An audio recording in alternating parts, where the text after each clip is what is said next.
Hungary marks the last race before F1 summer break across most of August, and who will go into the break with their work cut out for the second half of the year, and who will be kicking back, rewarding themselves after a job well done?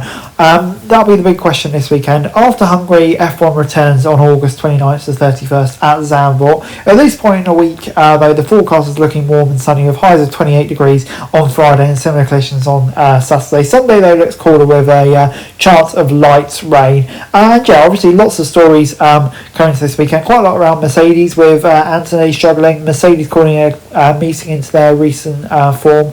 And yeah, Max Verstappen, though, the big story, though, his exit clause being closed, meaning he will remain a Red Bull driver for next year, and presumably Russell staying at Mercedes. But the Hungaroring became the first venue to host a Grand Prix before the Iron Curtain in 1986, and has since become a mainstay on the calendar. Once compared to a go-kart track, due to its tight layout and lack of straights, the 2.7 mile track has only received minor changes, including a successful attempt at aid overtaking into Turn 1 in 2003. No very exciting, unusual races.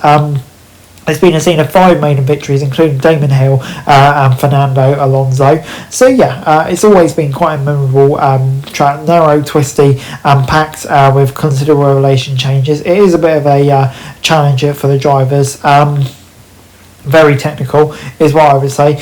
Probably the best place for overtaking is Turn 1, obviously known as Monaco without the walls. That's probably seen as the best place there to win. Hamilton has 8 victories at the track. It's one that he's been a bit of a specialist at, but it also is, like I say, a chance for maiden victories to occur, and that's exactly what we saw last year when Oscar Piastri got the win. Obviously, with that whole deal with team orders and Lando Norris getting in front by strategies, if you remember that. And you'd be probably brave to bet against McLaren winning here with 10 out of 13 victories.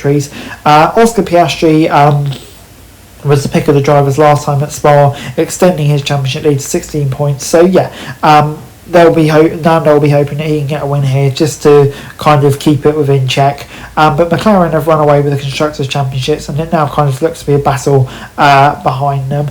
But yeah, the weekend, as usual, will be on Sky and BBC 5 Live on the radio.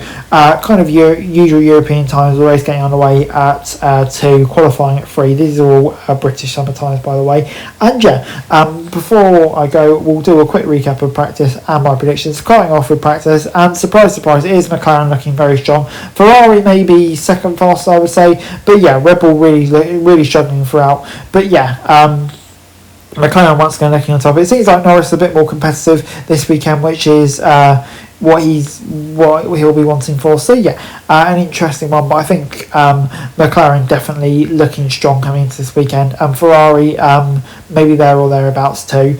Moving on then to my predictions for this weekend, I'm going to say Piastri will get the win. I think he'll qualify on pole 2. I don't know, he just seems to be really in the mood for it right now, doesn't he? And I feel like going into that into the summer break with a big win like that could really help his confidence going into the rest of the season. I think Norris will come second. I think McLaren will have a really big advantage here, but I think Piastri, just have that confidence from his first win here last year. And I'm going to say Lewis Hamilton will come third. Ferrari looks relatively strong here. It's one of his specialist tracks, and I think it's about time he finally gets that podium for Ferrari. Hey guys, that's it for this video. Thanks very much for watching. Remember to like, share and subscribe. Follow us on our socials, link in the description below for daily F1 news, meme and content. Subscribe to our other channels on screen right now, that'd be greatly appreciated. Thanks very much for watching. Peace out.